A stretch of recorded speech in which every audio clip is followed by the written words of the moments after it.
Are you able to hear what? I'm not.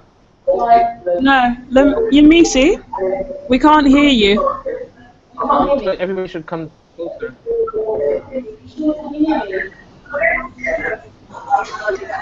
Are you able to hear what? No, Yamisi, can you come? We can't hear you.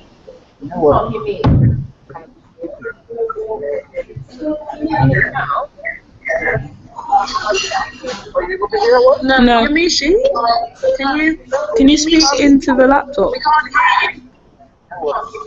Okay, can you hear me now? Yeah. Claude? Okay. Yes. Okay, it's good now. No, Yamishi, can you speak into the laptop? Okay, so I'll continue now. Yeah. Okay. Yes. Okay, it's good now.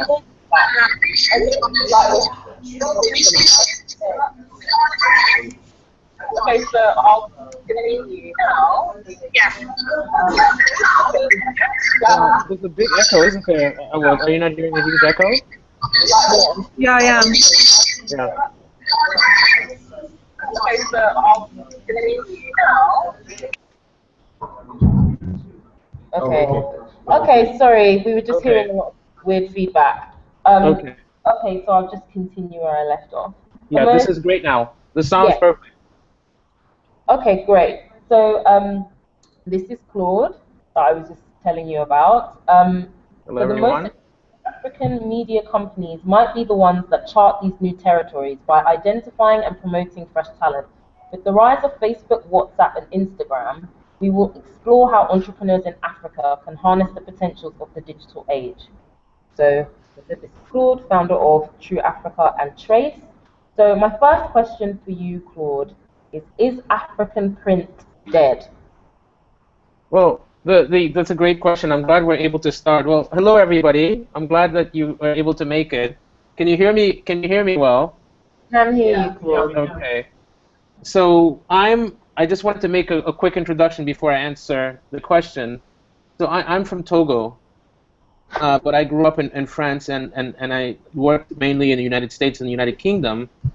And I've been a media entrepreneur pretty much my entire adult life.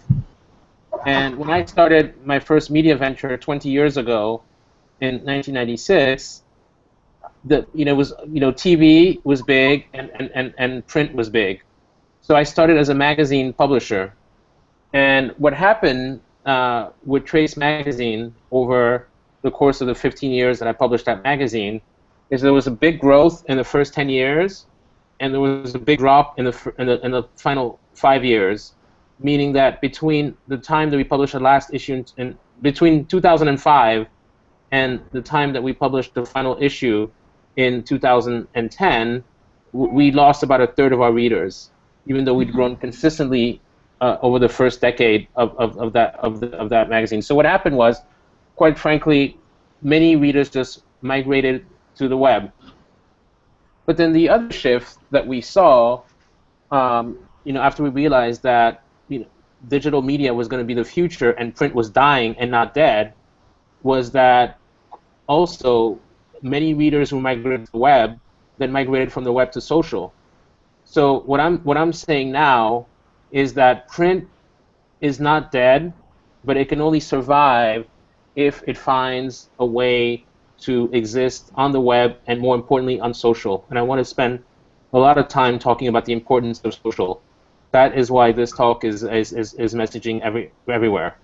So even if we look at the environment in our African countries, whether it's Togo or Nigeria, Lagos, Lome, or elsewhere, the kind of newspapers that you see that are sold on the streets, the print runs are very, very small. I mean, in Nigeria, you still have very large newspapers such as This Day and so on, but even their circulation is declining. So my point is, being a straight print publisher and thinking that you can exist and thrive in this marketplace is a complete illusion, and the smart publishers are thinking of transitioning to the web. And so I think the new generation of readers are not going to be looking at print in the same way. They're going to be looking at as the reactivity that you can get on the web, and more importantly, the interaction that you can get on social.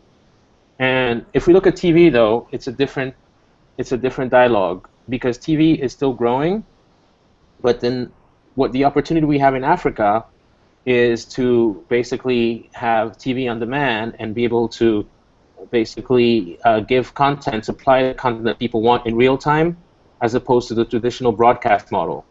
So before I go any further, I wanted to ask you in this audience, who is in the media game right now? In this group, can you tell me, is there anybody who's a media professional in this group? Is there anybody? Yes, there are. Yes, there are 2 people here.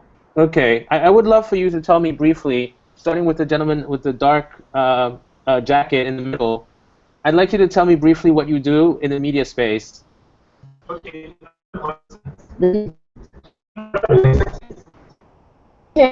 Can you come closer? Maybe you can come closer so I can hear you.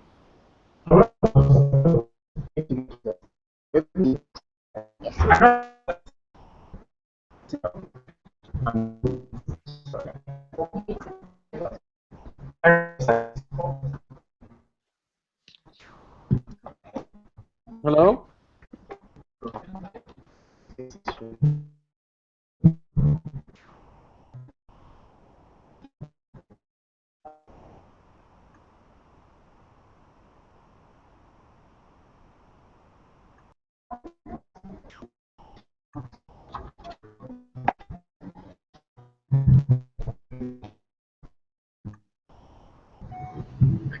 And what? I can't hear anybody anymore. Okay, yeah. I said I run a website. I run a website. Okay. Yeah, tell me more. Just be more specific. I want us to be very specific in the half an hour that we have left, because this dialogue is more for you. I want to see how I can help you and share my experiences with you. Okay, yeah. The site I run with my team, we just write news, the latest news, celebrities, majorly entertainment and news, both in the political space and in the entertainment space, music, movies, videos, etc. like that. That's what I do. Okay. So yes, I didn't catch your name. Can you tell me your name again? Your name. Oh, Deji. Deji is my name. Deji is my name. Okay. Okay, Deji, so let me ask you, before you decided to launch a website, did you ever consider a print version? Yeah.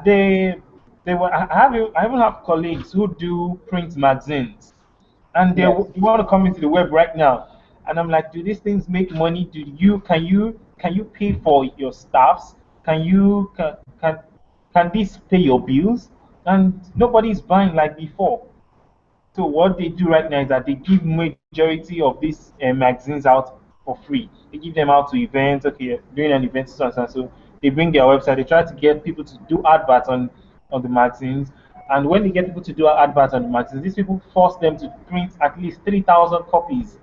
So they have to go and print in China, bring it into Nigeria, and give out 3,000 copies. Right. Exactly. Or to get advertisers or to get people to commit to advertise on the mag is really, really a big headache.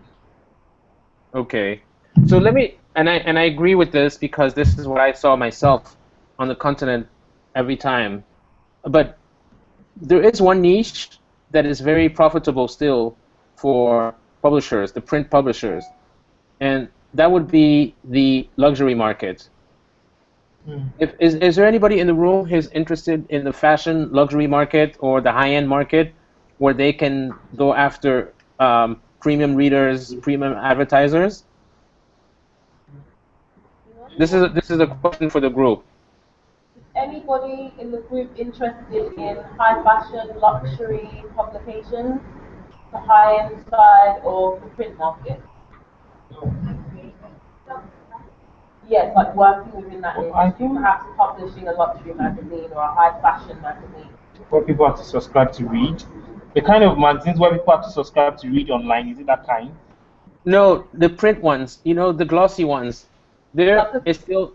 Vogue or, Harper's Bazaar, those very high-end sort of Tatler type magazines. Doesn't look like anyone's interested in that in this room. Okay, okay, got it. So, Okay. so you really want to be sure of what you're doing. Okay, so that's we can move on. But what I wanted to say about that, and the reason I asked that question is because in that specific space, there are certain kind of readers who still want that experience with a glossy paper, and there are certain advertisers who want to support print in that way because it's more high end, and they want their ads to appear in an environment that feels more luxury, more luxe. So what I'm saying is there's still niches in print publishing that can be very profitable and very interesting for publishers, but either they're more in the luxury space or in the very, very specialized space. So then let's go to TV. I want to have a discussion about TV because I launched, as you probably know, a very successful television network with partners called Trace TV. And I wanted to ask you how you feel about TV now versus platforms that are more based on video on demand. I'd like to open this. Yeah, go ahead. Does anybody have any thoughts Yeah, I did. television now? I do. You do? Yeah. Okay. Okay. TV right now is also getting a whole lot of competitions from short videos online, Facebook videos, Instagram videos, and YouTube videos. The way we react to TV is no longer the way we used to react to TV back then. TV used to be like something is always on 24/7 at home. But right now, we all have a gadget in our hands. There's a video on Facebook, a video on YouTube. We definitely want to opt out for something whereby I can make choice, I can choose. But with TV, my choices are limited because on Trace, you already choose what I'm going to watch for me.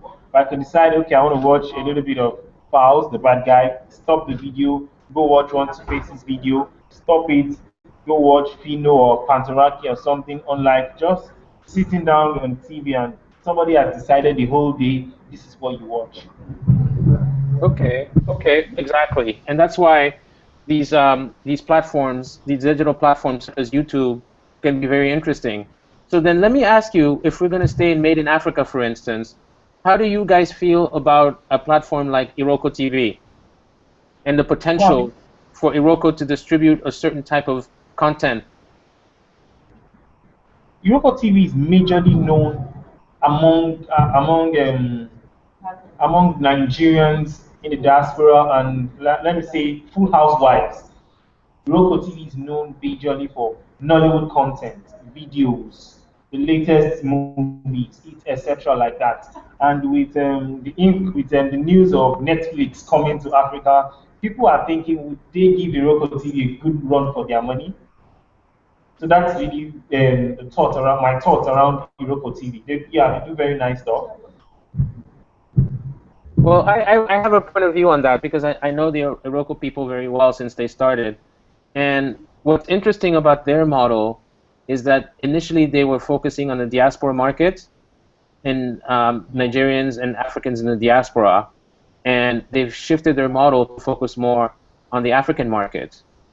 And I understand that everyone thinks that there's going to be competition coming from Netflix and so on.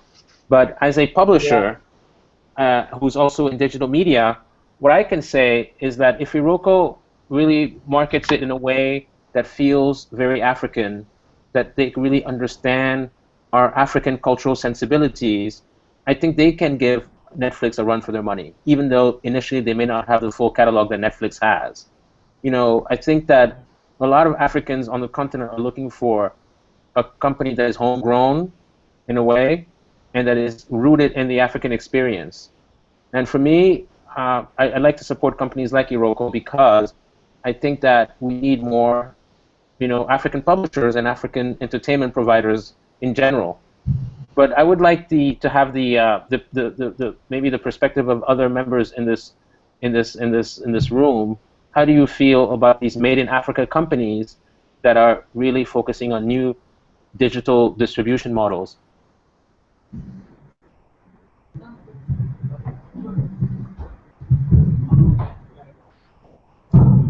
Thank you. Thank you for that, Claude. I have another question for you.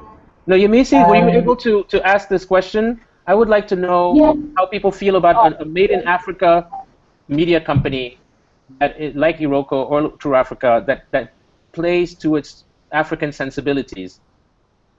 Sorry, can you just repeat that?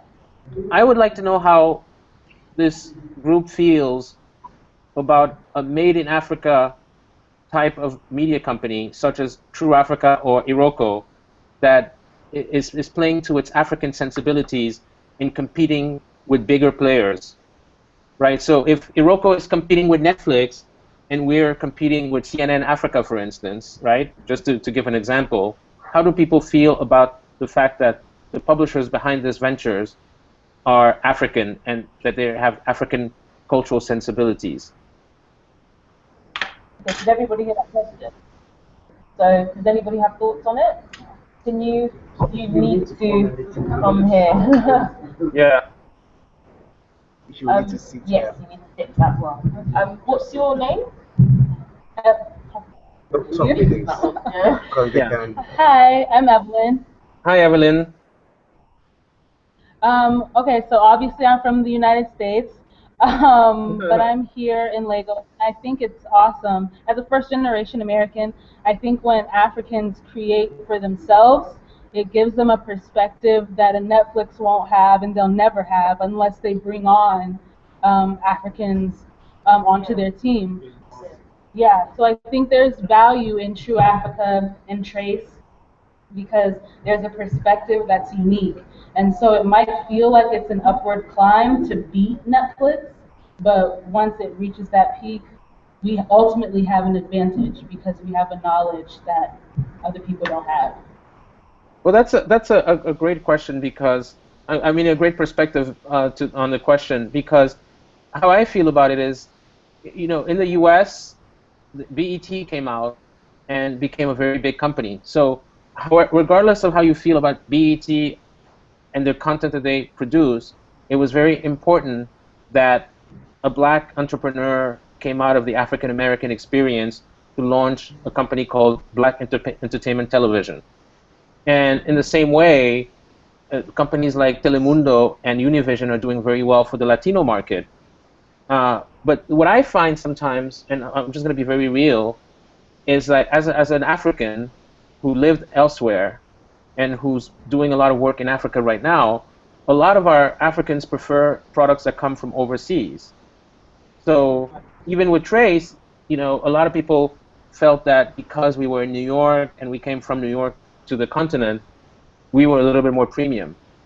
And sometimes I wonder about how young Africans feel about this made in Africa proposition, because we tend to like things that come from overseas and from other continents, mainly United States and European countries. I would like to have maybe one or two perspectives on that. Does anyone have any thoughts? Gentleman at the back? You can't hear, that's why I'm Oh, wow.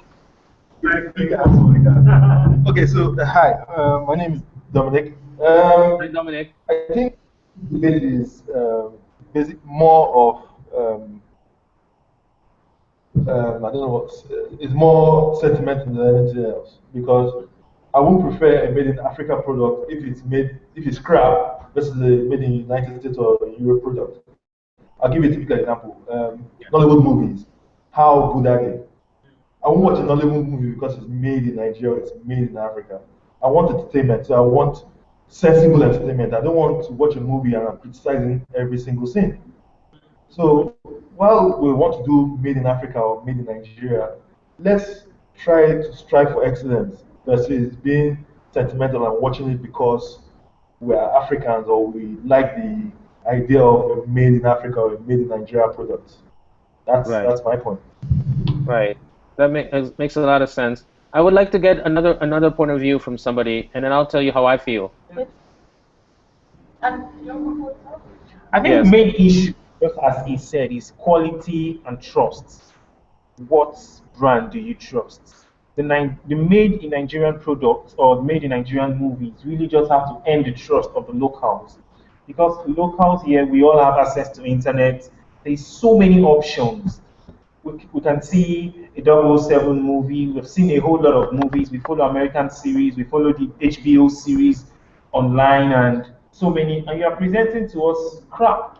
So why do you want us to come to the movies and watch yours when I could just sit down back in my house, spend less money, and just continue watching Scandal or How to Get Away with Murder or any of those big series? The main thing they just really have to win is trust.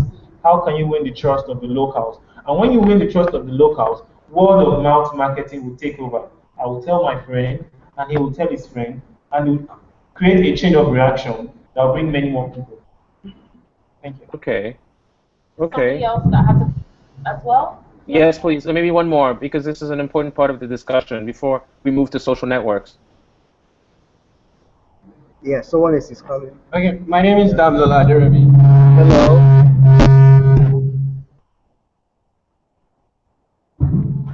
Yeah, as much as I will not settle for something that is mediocre, I always want something that is good when we speak of entertainment or media, products and materials. But I also think we need to make a case for time, right? So if you compare Nigerian media scene or whatever, Nollywood movies to Hollywood movies, for instance, then you need to see how far Hollywood has come. So Nigeria is still on the verge, or you can say they've come a bit far, but they're nothing close to what is obtainable in America or in other parts of Europe. So you can't just, we can tell you, or you can say, you can make a case for give Nollywood time, right? Manage the movie that is 75%, it's not yet 90 or 100, just manage 65 to 70. But I know the American industry churns out 100% every time. But Nigeria is still 75. Why can't you just enjoy 75 and encourage them and say, okay, you guys were 25 2 years ago, 5 years ago, but I know you've come this far. I know you're going to get there. So I think there needs to be a case made for time, for growth. And I think we need to make a case for that. Okay. Well, thank you for all these perspectives. I have to say, this is one thing that really makes our job very difficult, because a lot of our young African brothers and sisters, we still want to live in this Hollywood world where we only watch 007 and Scandal and all these movies. But we have to remember that Hollywood has been making movies for over a century. And you say Nollywood has only been making movies for less than 20 years. So if we don't invest in our own film industry, in our own distribution platforms, in our own media companies, how will we ever close the gap? There's such a divide between what they're doing in Hollywood and what we're doing in Africa, because, as you said, unanimously, there is a problem with the production values of a lot of our films and the way that we distribute our films in Africa. So, of course, there's issues, but why don't we find ways to create our own series that are at the level of Scandal? Isn't that the dialogue we should be having, as opposed to always being fed the Hollywood movies that we see everywhere? Let's look at the Indians, for instance.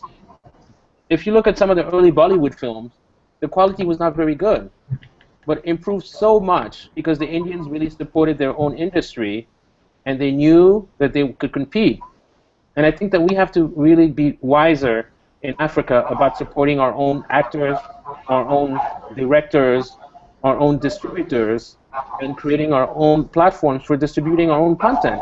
Otherwise, Netflix will come in, and they'll have a 90% market share, and we're all going to be consuming, American content. Same as social networks, which is what I want to talk about next. I'm sure you're all on Facebook.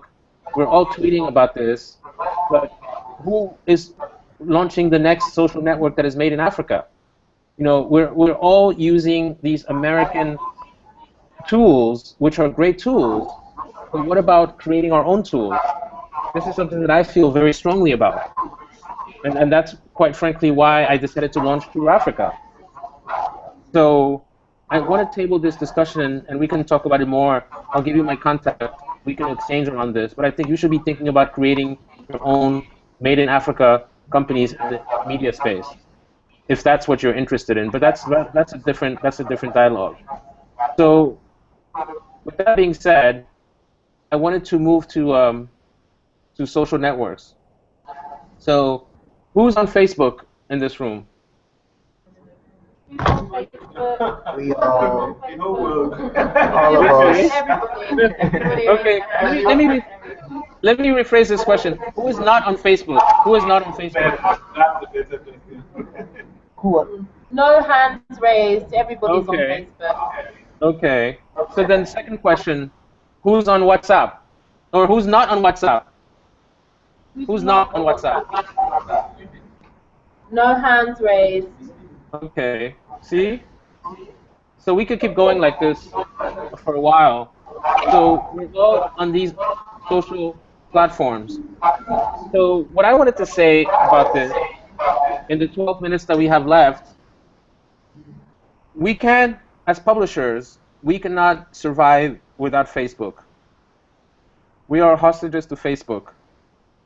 I'll be honest with you, at True Africa, we spend so much time looking at ways to promote our content on Facebook. And every time we reach a new milestone, like 100,000 likes on Facebook, we celebrate. And there's basically almost impossible to create a solid media company now without these social networks. So I lose a lot of sleep over this. I really spend a lot of time thinking about how we can promote on Facebook. But you see how dangerous this is for publishers. You see how dangerous it is, because we are so dependent on Facebook for people to discover our content that essentially what's happened is the publishers have become slaves to Facebook, because Facebook is driving so much of our traffic. With True Africa, almost half of our traffic comes from Facebook. Not Google, not natural search, not organic, people coming directly to our website. It's people will see something that has been recommended by their friend on Facebook, and that's how they'll get to one of our articles. So it's a great thing, because right now Facebook is letting us do this. But what if they change their algorithm so that they only privilege a certain type of content? Right now, we have an issue because we had an article that was a little bit more sexy or racy than a lot of articles that we publish. Facebook wouldn't allow us to promote an article online because they have their own rules that we have to adhere by.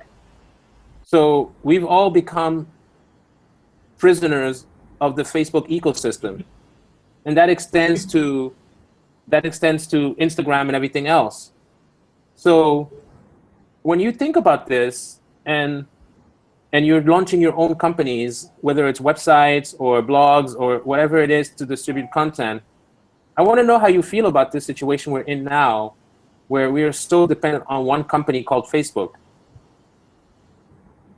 Who wants to weigh in on this? I'd like you to come in, because I'm not very happy with how much control Facebook has over our lives. But at the same time, we need them. Yeah, just like you said, Facebook brings a whole lot of traffic, especially when someone shares an article on the Facebook page, it reaches more people.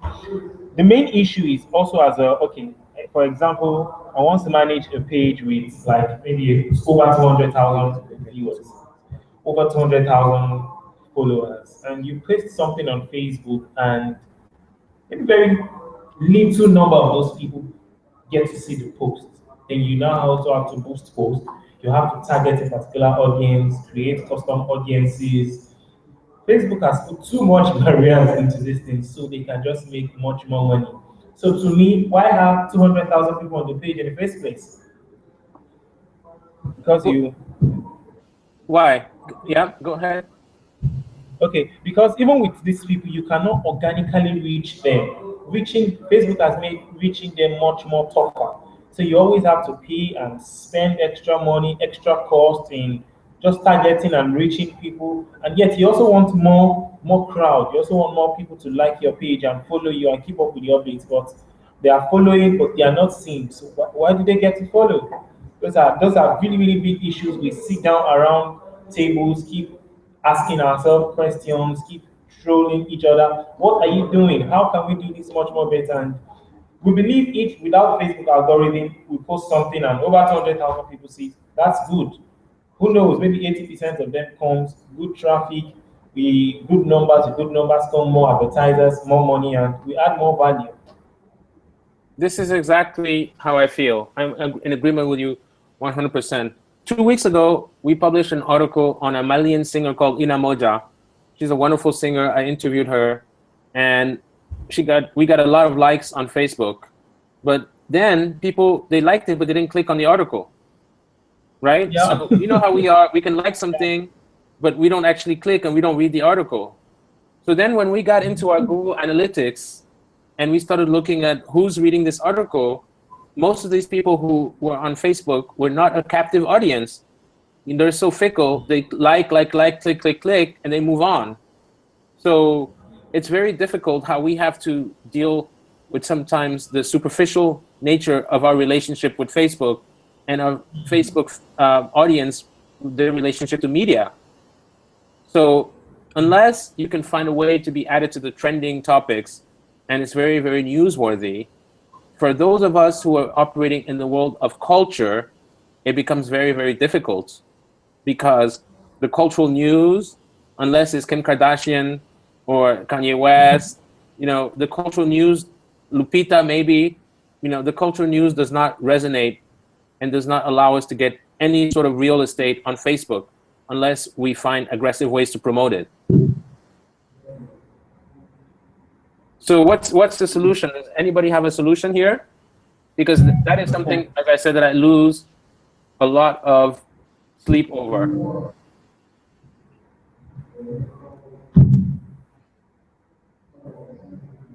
Please go ahead.